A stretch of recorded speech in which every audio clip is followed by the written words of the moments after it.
S type করব, PT PT type করলে আমার এন্টার মারলে আমরা পয়েন্টটা চেঞ্জ করতে পারি, যে কোনো ভাবে আমরা পয়েন্ট নিতে পারি। দেন ওকে ক্লিক করলে আমাদের পয়েন্ট চেঞ্জ হয়ে যাবে। তো এর মধ্যে আমরা বিভিন্ন ড্র করতে পারি, তো এখান থেকে আমরা লাইন নিতে পারি অন্যভাবে। তো এভাবে আমাদের এটা হয়ে গেল ডিভাইড টুলের কাজ, যেটা আমার কোনো লাইন ডিভাইড ইউজ করতে ইউজ হয়। কত সেন্টিমিটার একটা লাইন লিখে দিলেই সেটা ডিভাইড হয়ে যায়। মেজার টুলের অতটা কাজ নেই, যতটা দেখাচ্ছে সেম কাজ, সেম ডিভাইড টুলের যেমন কাজ মেজার টুলের সেম কাজ।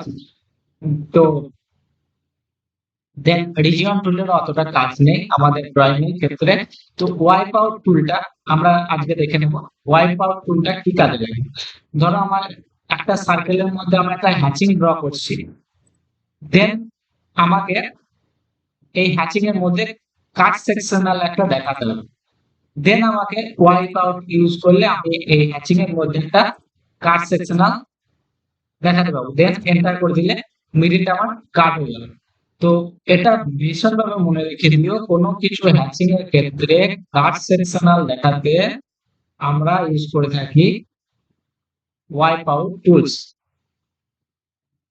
দেখে নাও, আমরা এটা ওয়াইপ আউট টুলস কোনো কিছু হ্যাচিং এর ক্ষেত্রে কাট সেকশনাল যখন দেখাবো সেটার মধ্যে ওয়াইপ আউট, এর মধ্যে আমরা কিছু লিখতেও পারি, বিভিন্ন ভাবে আমরা এটাকে ইউজ করতে পারি। এটা মেকানিক্যালের ক্ষেত্রে খুবই ইম্পর্টেন্ট একটা টুলস।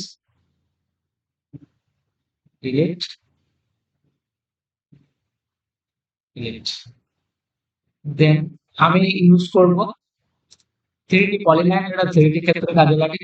এলএক্স এর ইউজ অতটা নেই, আমরা ডুনাটো ইউজ অতটা করে না মেকানিক্যালে। তো ফ্রি হ্যান্ড যেটা আমরা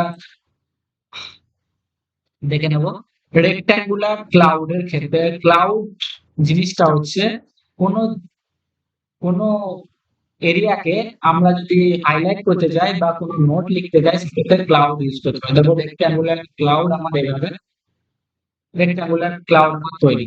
এটা ইউজেস আমি দেখাচ্ছি। এই দেখো তোমাদের একটা ড্রয়িং দেখানো হচ্ছে, এর মধ্যে এই লাইন এই জিনিস জায়গাটাকে আমাকে হাইলাইট করতে হবে। তো এখান থেকে আমি রেক্ট্যাঙ্গুলার ক্লাউড নিয়েছি। তো একইভাবে আমি ক্লাউডের ক্ষেত্রে বিভিন্ন ভাগ আছে। রেক্ট্যাঙ্গুলার যেমন দেখালাম, এটা পলিগনাল, এটা আমরা থ্রি সাইড যদি ক্লিক করি তো আমরা পলিগনাল ইউজ করতে পারি, যে কোনো যত সাইড এটা একটা ট্রায়াঙ্গেল ক্লাউড তৈরি হলো। দেন আমার ক্লাউড হয়ে গেলে এন্টার ইউজ করলাম। তারপর ধরো তারপর আমরা বিভিন্ন ফ্রি হ্যান্ড ক্লাউড ইউজ করতে পারি। ফ্রি হ্যান্ড ড্রয়িং এর ক্ষেত্রে এটা ফ্রি হ্যান্ড একটা ক্লাউড একটা আমাদের যখন দরকার হয় তখন একটা ফ্রি হ্যান্ড ক্লাউড আমরা ইউজ করতে পারি। তো আমরা ক্লাউড অব্দি দেখিয়ে দিলাম। তো আশা করছি কমেন্ট গুলো সবাই বুঝতে পেরেছো, বা কিভাবে ড্র করতে হয়, ড্র টুলের সমস্ত কাজ আমি বুঝিয়েছি। তো আশা করছি তোমরা বুঝতে পেরেছো।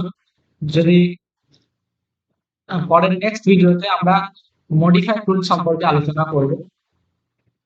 যদি সমস্ত কিছু বুঝতে পারো তো চ্যানেলটিকে অবশ্যই সাবস্ক্রাইব করে দিও। তো দেখা হচ্ছে নেক্সট ভিডিওতে। ততক্ষণের জন্য ভিডিওটা পুরো দেখার জন্য ধন্যবাদ।